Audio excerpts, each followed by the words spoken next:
In August 1944, as Allied forces closed in on Nazi-occupied France, one of the most beautiful cities in the world, Paris, stood at the mercy of destruction. Hitler, enraged by France's defiance, gave a chilling order: Paris must be destroyed. But one man, General Dietrich von Choltitz, would make a decision that would forever change the fate of the city and the course of history. The final stages of World War II were underway, and the Allied forces were advancing rapidly through France. By August 1944, Normandy had already been liberated, and the Allied push towards Germany had begun. Hitler's Third Reich was crumbling under the pressure of advancing forces from both the West and the East.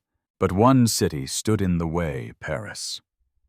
Known for its cultural heritage, stunning architecture, and historical significance, Paris was the heart of Europe.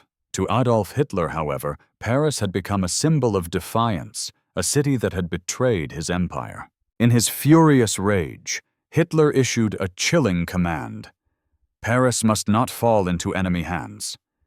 If it does, it must not remain a city. Burn it to the ground. The man given the responsibility of carrying out this order was General Dietrich von Choltitz, the military governor of Paris. Von Choltitz was tasked with ensuring that Paris would be reduced to rubble. The Eiffel Tower, Notre Dame, and the Louvre, every iconic landmark, was to be destroyed. Dietrich von Choltitz was born on November 9, 1894, into a military family in Pomerania, now part of Poland. From a young age, discipline, duty, and loyalty to the German military establishment were ingrained in him. His father was an officer, and his grandfather had served before him. During World War I, von Choltitz served in the German army and witnessed the horrors of modern warfare. By the time Germany surrendered in 1918, von Choltitz was a decorated veteran disillusioned by the Versailles Treaty and eager to restore his country's pride. In the 1930s, as Adolf Hitler rose to power, von Choltitz became a part of the Wehrmacht, Germany's reorganized military. While he was not a Nazi fanatic, he was fiercely loyal to the military institution and believed in discipline, hierarchy, and obedience. By 1944, von Choltitz had risen to the rank of General of Infantry. He had participated in the invasion of Poland in 1939, the fall of France in 1940, and the devastating battles on the Eastern Front. A professional soldier, von Choltitz was known for his competence, decisiveness, and unwavering loyalty to the chain of command. In the summer of 1944, as the Allied forces pushed deeper into France, the French resistance within Paris began to rise. Barricades appeared on the streets, and German garrisons were being attacked. Von Choltitz found himself in the middle of a growing revolt. When he arrived in Paris as its new military governor, the city was on the brink of chaos. The German forces in Paris were exhausted, demoralized, and outnumbered. Paris was a hotbed of resistance, with French fighters rising against the occupying forces. The Allies were closing in, and the pressure on von Choltitz mounted. But his orders from Hitler were clear: Paris must be destroyed. Explosives had been planted throughout the city. The bridges, railways, power plants, and monuments were to be obliterated to ensure that Paris could never be used by the Allies. But as von Choltitz stood in the streets of Paris, he saw something that would change the course of his decision. Unlike the Eastern Front, where the war had been brutal and merciless, Paris was alive with civilians trying to go about their lives.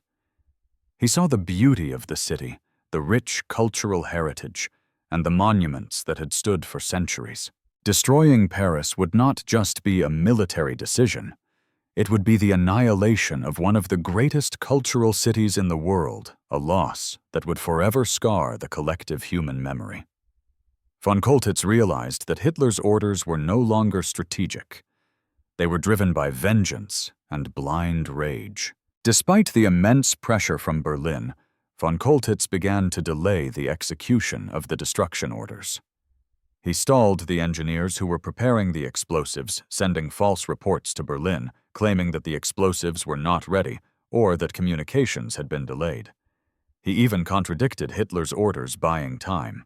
Behind the scenes, von Choltitz secretly opened negotiations with the French resistance through Raoul Nordling, a Swedish diplomat, who acted as an intermediary. Nordling convinced von Choltitz that surrendering Paris without a fight would be far better for Germany than destroying the city. He reminded von Choltitz that this was not just a German decision, but a European one, and the world would remember the man who chose to destroy Paris. Von Choltitz listened. In a final act of defiance, he decided not to follow Hitler's orders. He chose to save Paris. As the Allies closed in on Paris, von Choltitz arranged for a surrender. He ordered his troops to withdraw from the city, avoiding any unnecessary fighting. On August 25, 1944, the city of Paris was liberated without a single shot being fired. Charles de Gaulle, leader of the Free French, marched triumphantly down the streets of Paris. The French resistance celebrated as they regained control of their beloved city. The Eiffel Tower, the Louvre, and the Notre Dame stood intact, untouched by the flames of war. Paris had been saved, and it was a testament to the courage of one man's moral decision. When von Choltitz was confronted by the Allies, General Philippe Leclerc of the Free French Army famously asked him, "Why didn't you destroy Paris as you were ordered?" Von Choltitz replied simply, "Because I didn't want to go down in history as the man who destroyed Paris." After Paris's liberation, von Choltitz was captured by the Allies and taken as a prisoner of war. He was not tried for war crimes, unlike many of his Nazi counterparts. His decision to spare Paris was seen by some as an act of humanity, but by others it was simply an act of self-preservation. Von Choltitz wrote about his decision in his memoirs, explaining that Paris's destruction would have been useless and that he chose civilization over blind obedience. Though his legacy is complex, von Choltitz is remembered as the man who saved Paris, a man who defied Hitler's orders and protected one of humanity's greatest cultural treasures. Dietrich von Choltitz remains one of the few men who made a significant moral choice during the war. His decision to spare Paris stands as a reminder that even in the darkest times, there are moments when individuals can choose humanity over destruction. By choosing to save Paris, von Choltitz showed the world that moral courage can transcend war and ideology. His actions continue to be a testament to the power of conscience, and to this day, Paris remains a living symbol of freedom and culture, thanks to the decision of one German officer who chose to protect it.